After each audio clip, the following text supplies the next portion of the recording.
Daily Broadside, day 696. Three things I was taught in school that, looking back, I really don't have any use for, and I don't understand why we wasted all our time learning about it. The first one is calligraphy.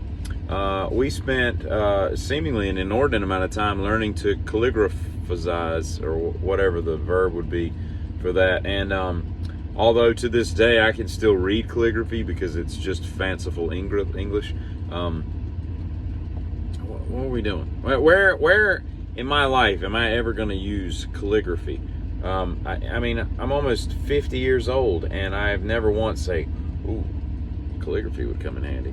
Let me find my calligraphy pen," because you have to have a certain pen to do it, because you got some skinny lines and some fat lines, and you had to buy the pen if you want it to be all crazy and whatnot, because you can't just do it with a normal pen. But really dumb if you think about it. I don't even want to look up why it even exists, so I didn't even investigate that, but I'm sure there was a really stupid reason. The second one is Roman numerals.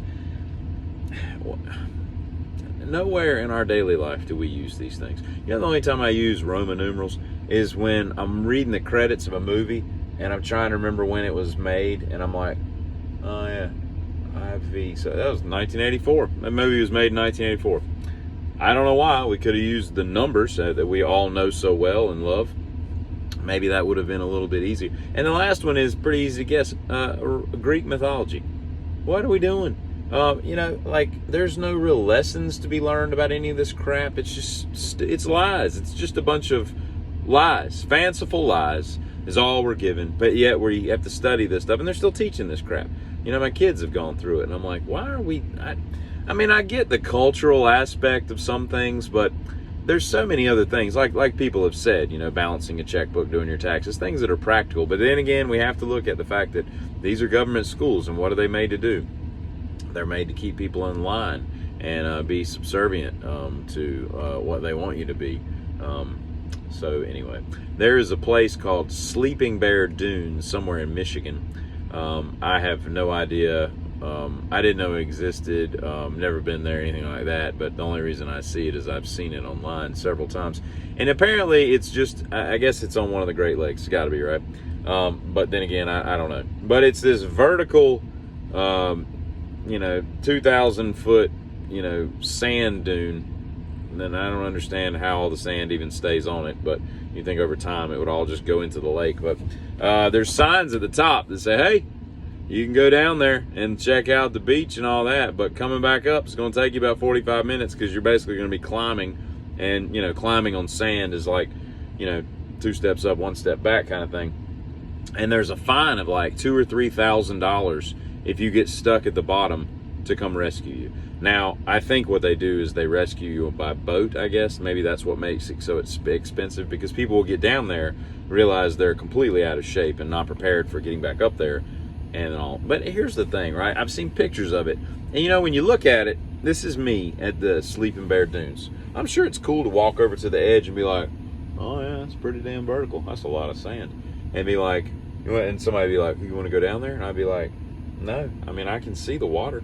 There's a little beach down there, and the beach looks like it's like 14 feet wide, and I don't know why. And it'd be like, why would we go down there? Can you see the beach? I can see the beach. Can you see the beach? It looks like any other beach, with the exception of the fact that you've got to climb a mountain after you see it. Like, what would be the benefit of doing that? I think the only benefit to that would be like some kind of hill training. If you're trying to increase your cardiovascular, endurance and whatnot, that might make a little bit of sense. But I don't know. I somehow stumbled upon on TikTok the other day. TikTok determined that my algorithm needed to be oil rig talk, because all I was seeing was videos of oil rigs, and I don't know why, because I hadn't mentioned the word in quite a while, so it wasn't listening to me, and I don't have any real interest in oil rigs. But I'm watching this, and this dude's like showing off his room. He's like, here's my room. I share it with like 5 other people. And then I take to the comments to start reading, why are so many people interested? Because there were thousands of comments. And I'm reading it, and it's like one guy after another is like, hey man, that's a pretty sweet room. We had to do like 19 people to a berth, to a bunk, to a whatever. And then he's like, oh, we didn't get free food, and oh, we didn't have snacks, and they're all comparing like their oil rig experience. And I'm thinking to myself, first of all, I guess I vastly underestimate how many oil rigs there really are in this world. Because I'm thinking like these huge platforms that are out in the Mediterranean, I'm thinking there's like 7, you know what I mean? And on that 7, maybe there's like 80 people working there, right? You know, so 560 people in the Mediterranean servicing us for all our oil needs. Because you would think that once you get the oil rig running, it kind of runs itself. I mean, maybe they're still, you know, attaching pipes and drilling and all that, but I would think that that's already done once the oil rig is established, and all you're doing is just, you know, sitting in a control room and, you know, finding leaks and setting, you know, moving dials and crap like that. But apparently there's thousands upon thousands of people on oil rigs, because everybody in the comments was a current or former oil rigger. Weird. I just wouldn't have thought that that was such a prominent thing in the world, you know.